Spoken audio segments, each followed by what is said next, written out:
Good morning, everyone. Can you hear me? Good morning. All right, so we still have people joining, so we can just accept them. But anyway, good morning, everyone, our distinguished guests and educators, researchers, and to our school leaders, students, participants, partners, and everyone joining us today across the Philippines, Southeast Asia, and different parts of the world. Welcome to the Education Summit 2026, Deadline 2023, Accelerating SDG 4 for ASEAN Education Transformation, organized by the Indo-Pacific Consortium of the Professional Education, IPCPE. Okay.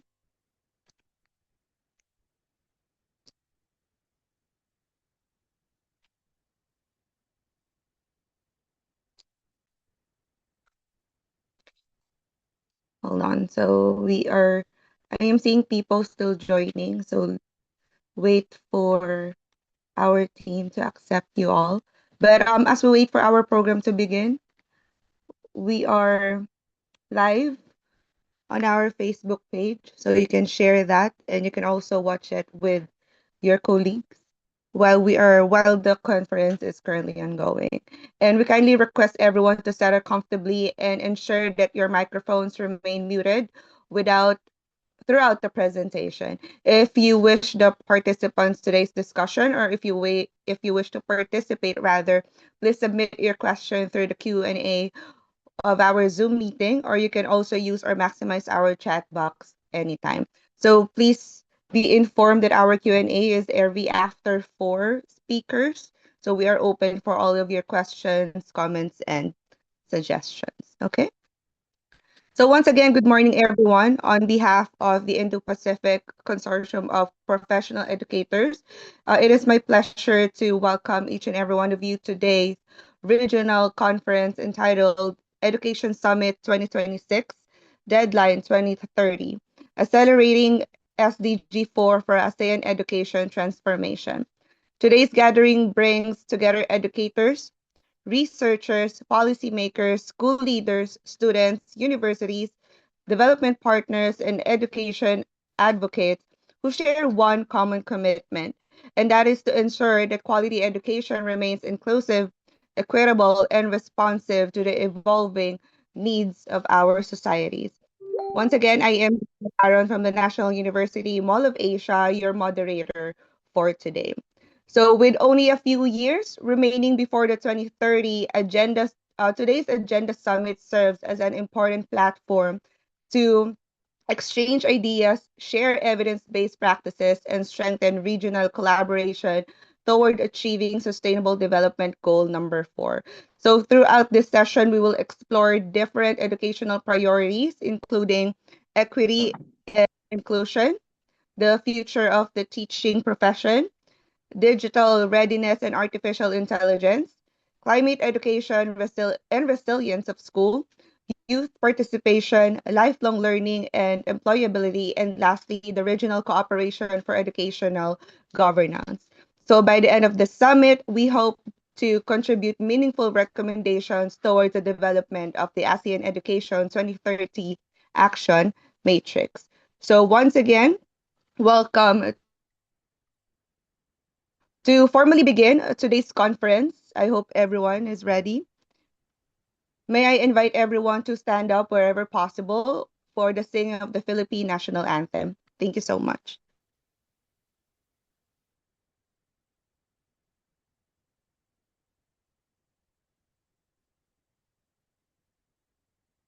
Ang pambansang awit ng Pilipinas. Kayang magiliw, ewas na sinakalan, alam ng puso, sa titik mo'y buhay. Lupang hinirang, kuya ka ng magiting, sa manlulupin, di ka masisitil, sa nagagang tutok sa simulan, sa langit ko magaw, ay pinagkaksulang awit sa pagkayang minamahal. Ang isang lang matawag mo'y tagumpay ka nagiging, ang bituin na kalong na kailan ang ay di magtitingin. Lupa ng araw na buwan, bakit pagsikta, buhay langit sa piling ko. Ang ligaya na pagkay mga amin, ang mamatay ng dahil sa'yo.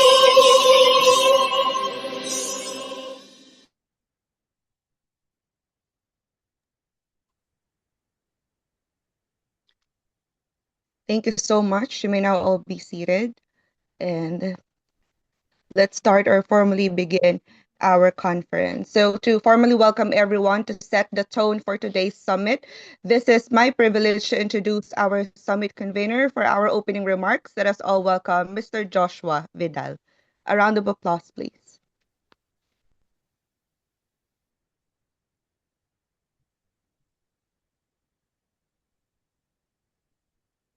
Good morning to everyone joining us today from the Philippines, across ASEAN, and from different parts of the world.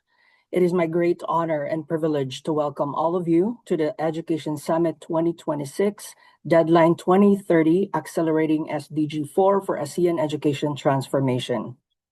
Today, we gather with a shared sense of urgency and responsibility. The year 2030 is no longer a distant promise. It is a fast approaching, and with it comes the question we must all confront.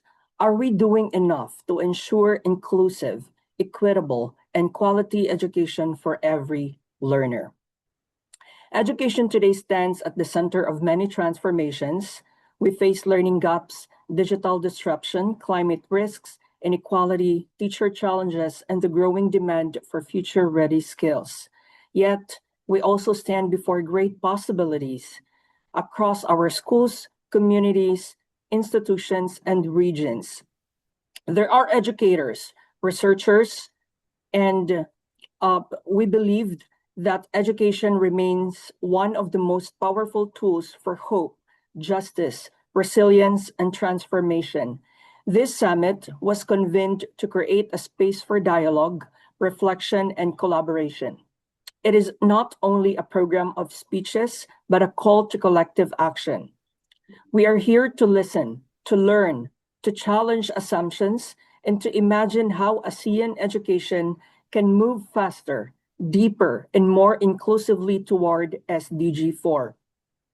On behalf of the organizing committee, I sincerely thank our keynote speaker, our distinguished panel speakers, our partners, moderators, and our youth. Thank you so much for coming, and thank you for accepting the challenge. And on behalf of the organizing committee, Ma'am Giselle Aaron, thank you. Dr. Marlita Madera, thank you so much. Your presence today, everyone, affirms that the future of education is not the work of one person, one school, or one country alone. It is a shared regional and global responsibility. As a convener of this program, I warmly welcome you all, and may this summit open meaningful conversations, strengthen partnerships, and inspire concrete action toward education transformation before the 2030 deadline. Thank you very much, and once again, welcome to the Education Summit 2026.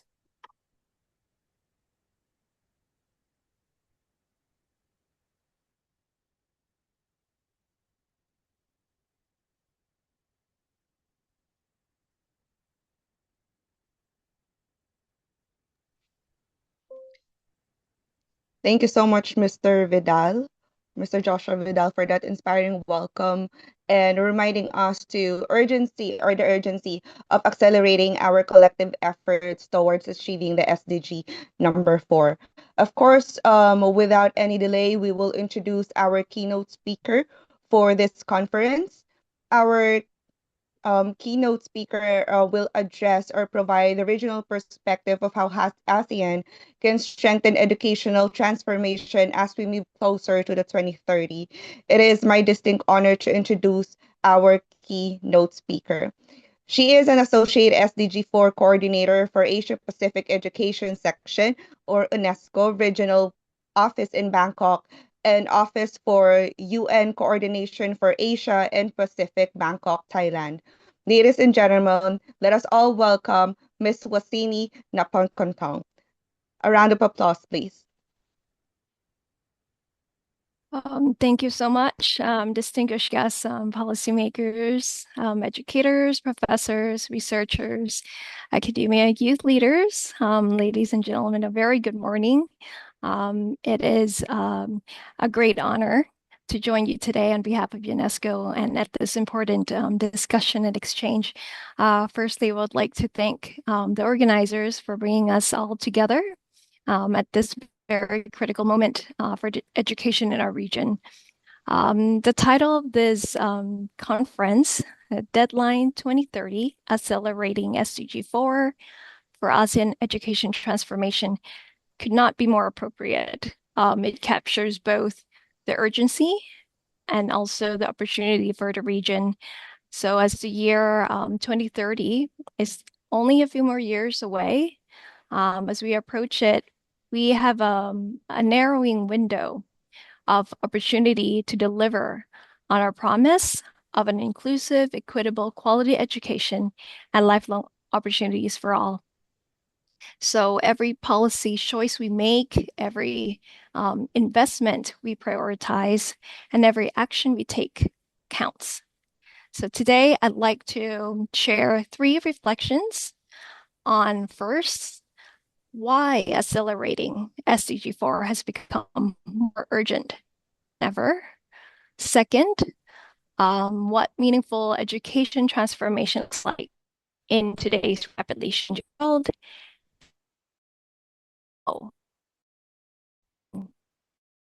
Collaboration to accelerate progress towards SDG 4 by 2030. This is both a fundamental human right and a cornerstone for peace and sustainable development.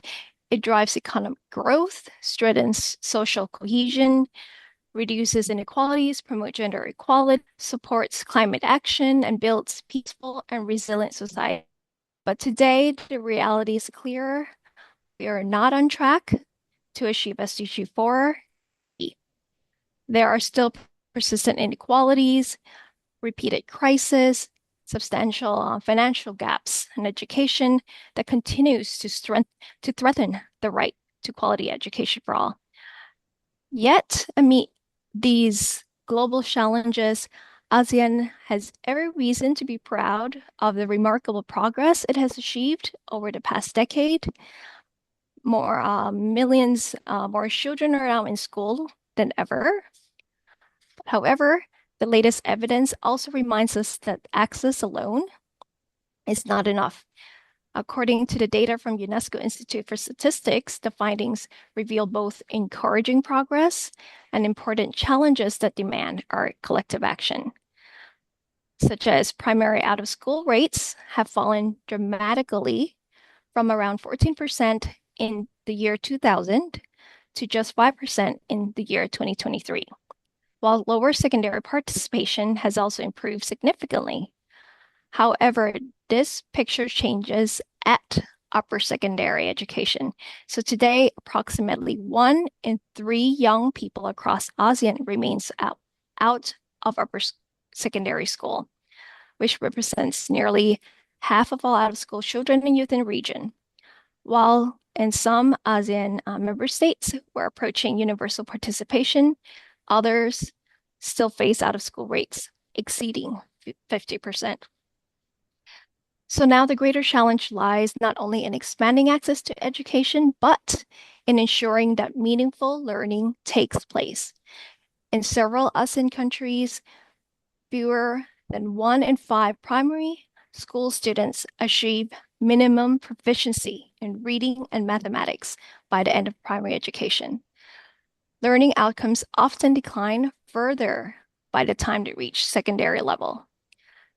At the same time, the region still lacks comprehensive data to monitor foundational learning in early grades. These findings point to what we now refer to as the learning crisis. So where too many children complete years of schooling without acquiring the knowledge and skills they need to thrive. At the same time, educations are being shaped by profound transformation that extend far beyond the classrooms. And there are several megatrends that are reshaping education across the region. First, the economic transformation. ASEAN's economy continued to grow, diversify, creating demands for higher order skills, digital competencies, creativity, adaptability, and lifelong learning. Second, there's demographic change. Improved health and declining fertility are reshaping population structures, although at different speeds across the different ASEAN countries. This means that education planning can become increasingly responsive to national context. Third, digital transformation. Technology is opening opportunities for teaching, learning, expanding access, but also unequal connectivity, unequal digital skills, unequal access to devices also risk widening existing inequalities. And fourth, climate change. Floods, typhoons, droughts, extreme heat, and other climate-related disasters are increasingly disrupting learning across the region. These megatrends that I've mentioned are not standalone challenges. Together, they are transforming the labor market, societies, and the future of learning in profound ways. And this is precisely why transforming education systems is crucial. Education transformation means fundamentally redesigning education systems so that they are inclusive, equitable, resilient, and future ready. Education systems must not simply react, but they should be able to adapt, anticipate, and lead. And it also reflects UNESCO's core mandate, adapting our humanistic approach to today's world. And remember the COVID-19 pandemic? It really reminded us how quickly education can be disrupted. And today, climate-related disasters continue to interrupt learning as well. So a resilient education system means ensuring learning continues during crisis. It means schools, safe schools, flexible curricula, strong education planning, effective systems capable of adapting to change. And achieving this requires action across several key levers, many of which are reflected in the themes of the conference today. And yes, systems alone are not enough. At the heart of the resilience are the teachers, the educators, school leaders. So strengthening teaching profession by investing in teachers is therefore the first lever. UNESCO identifies teachers as the absolute cornerstone of quality education. In the global report on teachers, UNESCO, alongside the Teacher Task Force, has laid out a clear roadmap urging countries to recruit, empower, and train educators for resilient systems. So supporting teachers through continuous professional development, empowering teachers with digital competencies, safeguarding their well-being, while recognizing teachers' irreplaceable role in the classroom. This human-centric value of teachers and educators, and in doing so, elevate the status of the teaching profession. The second lever, improving learning outcomes. We must move beyond measuring the years of schooling towards measuring what learners actually know and can do, the knowledge, skills, competencies. Strong foundational learning remains essential, but so too are basic social emotional skills, critical thinking, creativity, collaboration, global citizenship, and education for sustainable development. Third, ensuring that digital transformation and AI serves education, not the other way around. So when harnessed effectively, digital technologies, connectivity, and open accessibility learning resources can expand access, enrich teaching and learning, and helps transform education for all. And UNESCO advocates for a human-centered, ethical, and equitable digital transformation, such as addressing ethical considerations in the use of technology and AI is crucial. And the fourth lever, advancing equity and inclusion. The questions whether every learner succeeds, regardless of their gender, disability, where they live, the language they speak, migration status, or socioeconomic background. where no learner should be left behind. The challenges ahead are real, but so too is our region's greatest strength, which is our enduring spirit of collaboration. So closing the gap to achieve SDG 4 targets by 2030 will depend on strong partnerships at every level. Every ASEAN countries has their own successes, innovations, lessons learned, and together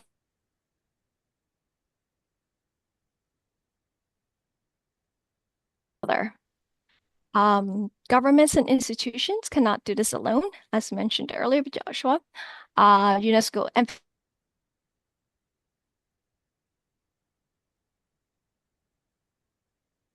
at the center as active co-creators of change. So the question becomes, how do we build stronger partnerships across all the different stakeholders, governments, educators, universities, communities, development partners? Regional cooperation offers part of the answer, which enables us to scale what works, strengthen our policies, make better use of our resources, and maximize our impact. And ultimately, by learning from one another, working together, we can strengthen the pillars of resilient education systems. We accelerate educational transformation and enabling every learner to thrive. UNESCO is a specialized UN agency for education and mandated to lead and coordinate the Education 2030 agenda.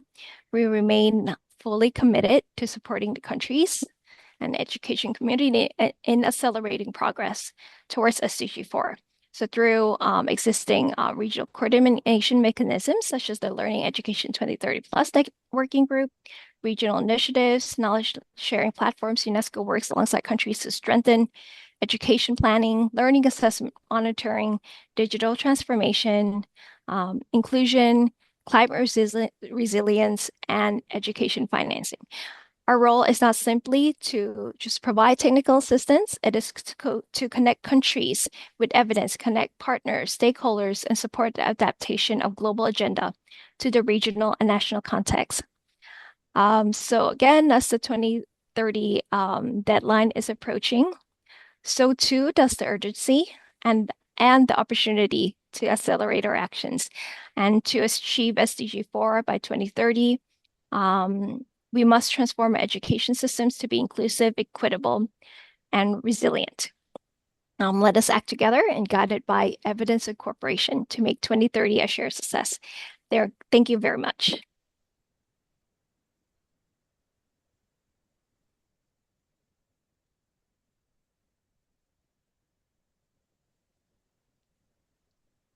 Thank you so much to our keynote speaker, Miss Napan Kontong. Thank you so much. I hope I pronounced that correctly, but I'm sorry if I'm not able to pronounce that correctly. But thank you so much. We really do appreciate the effort of sharing what we have to know and the reminder for us to achieve the SDG number 4, for sharing your valuable insight and reminding us that achieving the quality education requires strong partnership, innovation, and sustainable regional commitment. And of course, as we transition to our speakers for this conference or for this webinar, we thank our keynote speaker, of course, all of the participants who are continuously joining. And also, we are currently live on our Facebook page, Electronic Paper for Science and Technology. You can visit our Facebook page and share our live right now and share it with your friends. And of course, we now proceed to the series of expert presentations featuring the distinguished educators and practitioners from different countries, each sharing variable perspectives on advancing inclusive, equitable, and future ready education. Of course, to ensure that we will remain on our schedule, each speaker has been allotted 13 minutes for their presentation. And once again, the Q&A or the question answer portion will be every after the 4 speakers. Okay, so let's begin. So for us to proceed to our first speaker, of course, he is an associate professor 5 from and a Dean of Bronze awardee from the Southeast Asia. We have here inside our meeting room to share more about our agenda today. Let us all welcome Mr. Aldrin Estonanto. A round of applause, please. Thank you. Pleasant morning everyone. Isa pong mapagpalayang umaga sa ating lahat. Good morning po. And it is my privilege and honor to present to you, share to you some insights about the topic that was assigned to me. Can you see my PowerPoint presentation? Can you see my slides, please? Yes, Doc. Okay, the title of my presentation is Teachers and the Future of the Teaching Profession, particularly about data-driven teaching and AI or artificial intelligence in education. Ladies and gentlemen, we all know that we are now living in the so-called advent of the fifth industrial revolution, as mentioned by our keynote speaker. And the fifth industrial revolution features the maximization of human and technological strengths, particularly the integration and introduction of advanced technologies such as robotics, nanotechnology, and digitalization, as well as artificial intelligence in education. And because of that, we as educators, we need to upgrade our capabilities and skills and integrate these new technologies in the classroom. We have to transform the teaching profession from intuition-based teaching into evidence-based and technology-based teaching, which will make use evidence to guide decisions that improve learning outcomes, resource allocation, and stakeholder engagement, especially now that the data and the information in this internet or digital induced world of educators is really improving, increasingly advancing. We have so many data that have been collected in the Philippines, like the recently published EDCOM2 report. We have the results of the teams, the trends in international studies in mathematics and science, the PISA results, and so on. So many data in the Philippines. As educators, we need to make use of this data in order for our policies, programs, and interventions to be informed, as well as use the existing technologies, harness the full potential of these technologies available to us in order to uplift the quality and standards of education we cater to our learners. Now, let me start my discussion with a quote by Edwards Deming, which says, "Without data, you're just another person with an opinion," which is we should not do that, since we are educators. It's the science of making sure that learning is achieved to the optimum.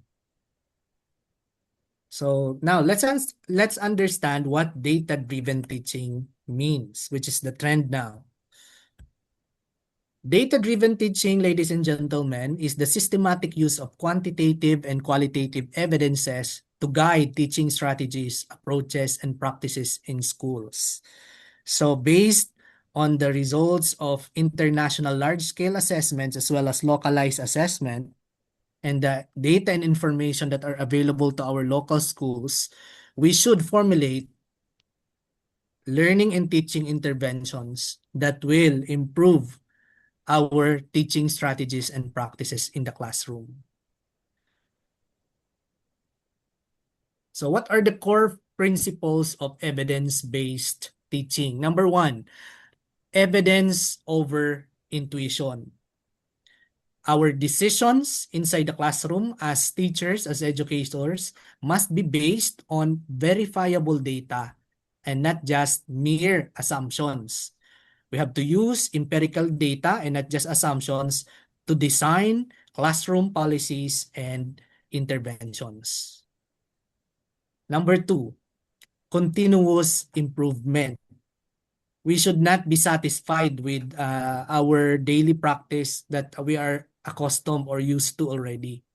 We have to make sure that we have the attitude to constantly improve our teaching strategies, our classroom practices. Data informs ongoing evaluation and refinement.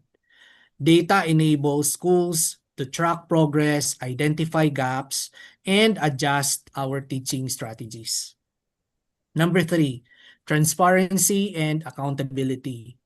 Evidence supports fair and ethical teaching. Decisions supported by data are easier to justify, and we can elicit the maximum supports of our stakeholders. Then, of course, collaboration.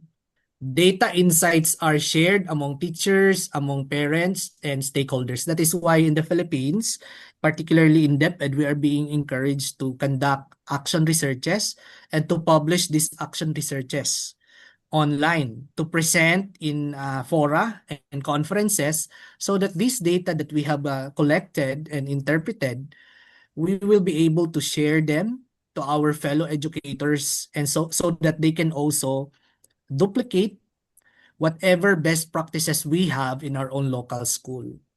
And that is an opportunity for collaboration of educators, not just in the local setting, but in the international and regional scale. Okay, the data-driven decision-making cycle, we have the first model. The first model for data-driven teaching is the DDDM cycle model, or the data-driven decision-making cycle. Okay, so what does this data-driven decision-making cycle teaches us? Number 1, we have to identify the problem or the focus area. We have to ask ourselves as educators, what issue do we want to address? For example, do we have low reading comprehension issues or concerns in our school? Habitual absenteeism, especially that in the Philippines and Southeast Asia region, we are encountering we are oftentimes visited by lots of calamities and disasters like earthquakes and typhoons, etc. Flooding. So we have to identify the problem. We have to define specific and measurable goals. Okay, for example, increase grade 8 reading comprehension proficiency from 45% to 70% by the end of the school year. So that's our focus area. Then, number 2 step is to collect and organize data. We have to gather relevant quantitative and qualitative data that will give us the hints as to what kind of solution are we going to formulate in order to address the issue. So we have to use multiple sources like the LIS, the surveys, class records, and through our own observation. We have to ensure data validity, reliability, and completeness of the data that we have collected. Then step 3, we have to analyze and interpret this data. We have to use descriptive statistic, trends, and visual graphs. But sometimes sabihin natin, sir, hindi ako math major. I'm not good in statistics.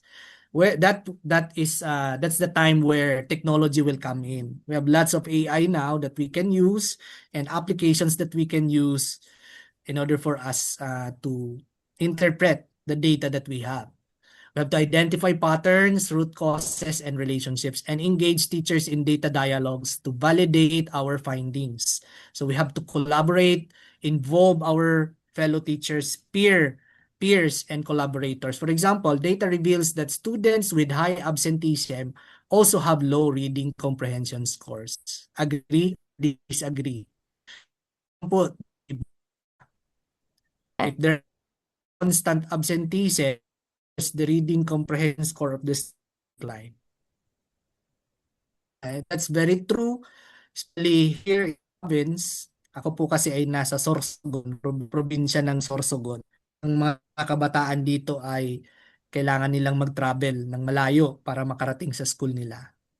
Okay? And dahil oftentimes visited by typhoons and flooding ang Sorsogon province, the number of school days in Sorsogon is medyo mababa. And medyo mababa ang results ng PISA nila and ng National Achievement Test. Number 4, make evidence-based decisions. Have to use findings to inform teaching strategy, our policies, and program adjustments. What does the data suggest? We should do differently. Sabi nga ni Albert Einstein, it's foolishness that our output will change without changing the input. Number 5, develop action plan. We have to convert the data that we have collected and the insights into specific time-bound actions or action plan. So these are the common components of typical data-driven action plan, which sa mga action research na ginagawa natin, we can adopt this one. I think the Department of Education has its own format for action research. If you belong to state universities and colleges, your own institution has their own capsule format for conducting classroom action researches. Then number 6, implement and monitor. So whatever intervention or classroom innovation we would like to introduce, we have to implement them based on the data we have collected. And as we implement, we gather data. Daily, we monitor the improvement and the progress of our learners through the intervention that we are implementing. Then, of course, the last stage is to evaluate and reflect. We have to evaluate the effectiveness of our, and of course, the acceptability of the intervention that we have introduced. We have to reflect so that we can change course, we can improve, we can modify, and we can make sure that the intervention that we are implementing really will really help our learner. Okay, so we have also the 5-step DDM framework, the one that we have discussed earlier, the first model. The second model for data-driven teaching is the PDSA, which is oftentimes used in corporation, in companies. I think ang Toyota ang unang gumamit nito, Kaizen in Japan, the PDSA cycle or the plan, do, study, and act format, or model. So we have to identify the problem, we have to implement the plan, we have to study or evaluate the results of the evidence, and to act or adjust based on our findings. Okay, we have here example. Example 1, we have improving student attendance. The problem is chronic absenteeism in grade 10. The data used is the attendance or the attendance records, interviews, and the teacher feedback. The decision, implement incentive-based attendance monitoring. Siguro may additional grade, or maybe you can incentivize those students with perfect attendance at the end of the quarter. You can give awards. Then the action plan, homeroom advisors track daily attendance, monthly recognition for perfect attendance, and the projected outcome will be attendance improved by 20% in 3 months. Okay, another, enhancing literacy outcomes. The problem, low reading comprehension proficiency. So the data used, diagnostic reading assessment, formative test scores. If you have your own standardized test for reading, you can make use of that. Or yung readily available na data ng ating division office and school district sa reading comprehension ng mga estudyante.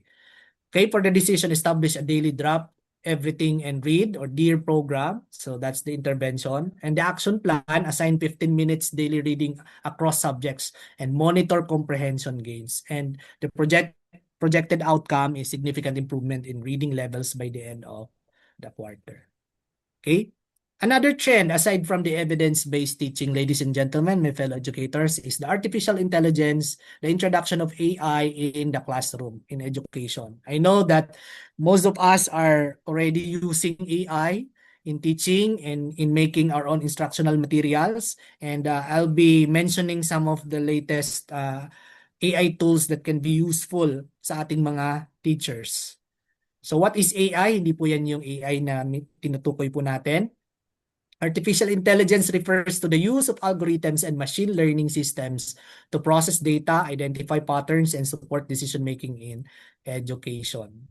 So we have the machine learning. These are the terminologies and concepts in AI, machine learning, natural language processing, generative AI, and predictive analytics. According to the study of Rodrigo and Talandron Felipe of UP Diliman, titled Using Artificial Intelligence to Support Basic Education Teachers in Under-Resourced Contexts. These are the commonly used or uses or applications of AI in the classroom in the Philippines. So we have, number one, teachers are using AIs in lesson plan preparation. Do you make that also? Do you practice the same thing? Then in designing activities, classroom activities, in designing multimedia materials, and in creating or generating assessment activities or tasks. So yan po yung mga ginagamit nilang AI tools, ChatGPT, Copilot, Gemini for lesson plan preparation, Education Copilot, Plio for lesson plan preparation. For line of activities, it's the AutoClassmate, TeachMate AI, Teachology AI. For multimedia material creation, it's DALL-E, OpenAI, then the Suno and the Sora. For assessment generation, it's the Potter and I do not know how to pronounce this. It's Cavazir. Okay. And based on studies, particularly the study of Reyes et al., titled Utilization of AI in Enhancing Teachers' Instructional Materials and Work Efficiency. Because of the use of AI, the classroom effectiveness and productivity of teachers significantly improved. Look at the results. Okay. Then, we have here different AI applications. I think nabanggit ko na to kanina. I'll proceed right away sa mga sample ng AI tools. You can take a screenshot po ng ating mga sample AI tools that can be useful sa ating mga educators. For presentation, Tomi, Gamma, Slides AI. In fact, this PowerPoint presentation that I'm using, I made use of Gamma AI in preparing this PowerPoint presentation. Some portions of this, and I just modified the PowerPoint, improved the PowerPoint presentation. Okay, paki-screenshot na lang po. Please take a screenshot of this AI tools, and you can explore if you have time. Ito pong mga AI tools na to which you find useful. So we have here also 100 plus AI tools. Paki-screenshot na lang po. Please take a screenshot. I highly recommend Claude, tsaka Elicit, Perplexity. They're very useful for educators in lesson planning, in creating speeches, classroom activities, classroom tasks, etc. Please take a screenshot po.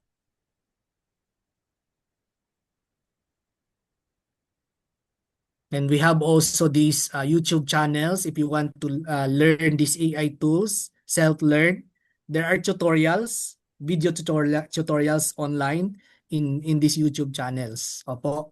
Neso Academy, Corey Schoffer, Joey Blue, Excel Span. Yan po yung mga YouTube channel that you can visit in order to learn more about these AI tools.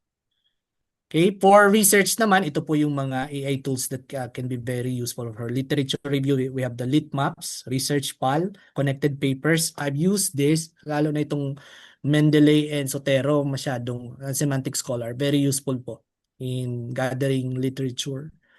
For paper writing, SciSpace is very useful also. And the Hemingway.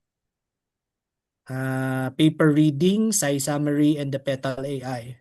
For data analysis, we have the Tableau and the InVivo for qualitative. And itong JASP is also useful, and yung Java. However, as we make use of these AI tools in the classroom, we have to make sure that we follow some ethical standards so that we will not be misusing these AI tools. Number one, we have to make sure that data privacy and security is complied according to Data Privacy Act of 2012. We have to make sure that the privacy of both the teachers and the students are respected and respected. Then human judgment still matters. Okay? Kung ano po yung provide ng ng AI, we have to make sure that we verify the facts that are provided by AI because sometimes hallucination ng AI tool ang pinoprovide sa atin. Ibig sabihin, mali-mali yung information na nakukuha natin. So still, human judgment still matters. And bias and fairness, there are AI tools that have cultural and ideological biases depending on which country yung origin ng AI tool. Okay, you know siguro kung anong minimin ko. If galing sa ganitong bansa, since ang kanilang ideology in that country is, let's say, communist or what, also political stand nila in geopolitics, sometimes may mga biases sila na sagot. Like for example, if you ask ChatGPT if Taiwan is a legitimate country, maybe ChatGPT will provide a different answer from the answer of the other AI tools from from China. And AI tools created in China. Ano nga ulit yung sa China na AI tool? Okay, then capacity building. We have to invest in AI literacy. Okay? Tayo mismo, as educators, we have to invest in AI literacy. We have to learn this AI, to explore these AI tools. Okay? Also, if we would like to publish copyrightable materials, learning and instructional materials, we have to make sure that we attribute and properly the authorship of our works and accuracy and verification and equity access. Okay? Ito po, merong mga publications about sa AI, content copyright law in the Philippines by Paho et al. And Tuason. Okay, screenshot na lang po. There are rules kung paano po gamitin yung AI in the classroom and also in copyrightable materials, as well as intellectual property. Sad to say po, in the Philippines, wala pang law na pinapasa na nag-regulate and nag-clearly define ng intellectual property issues about the use of AI tool. Okay, however, there are some institutions na merong AI use policies, AI policies. Okay, in our own institution, we have our own, in Sorsogon State University, we have our own AI use policies wherein the policies are the ones that define kailan pwedeng gamitin yung AI, what specific classroom activities pwedeng gamitin yung AI, kailan naman hindi allowed yung AI.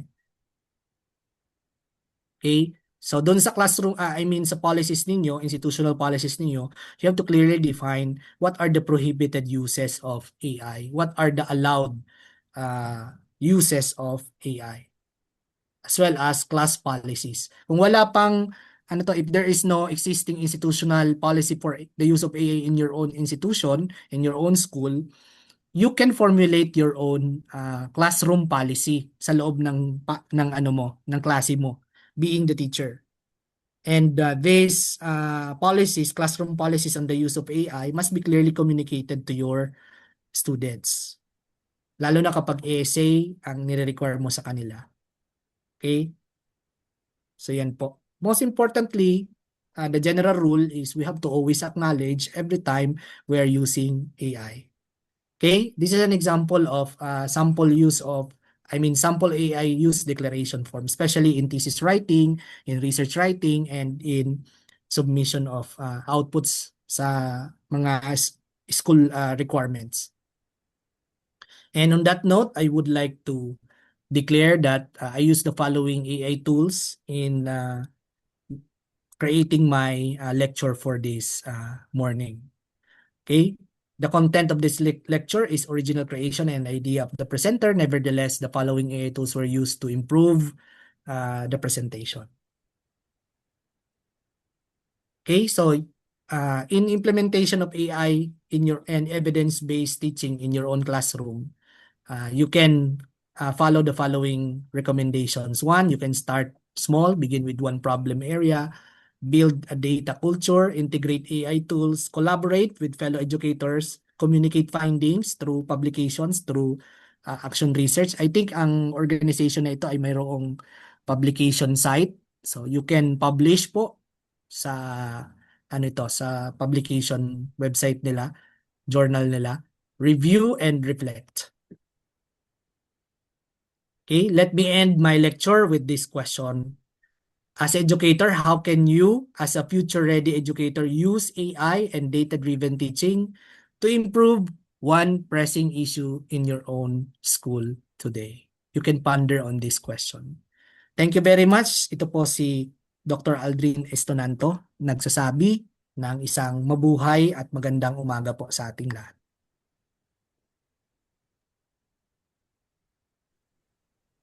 Thank you so much, Dr. Aldrin Estonanto, for, of course, enlightening us of how we can maximize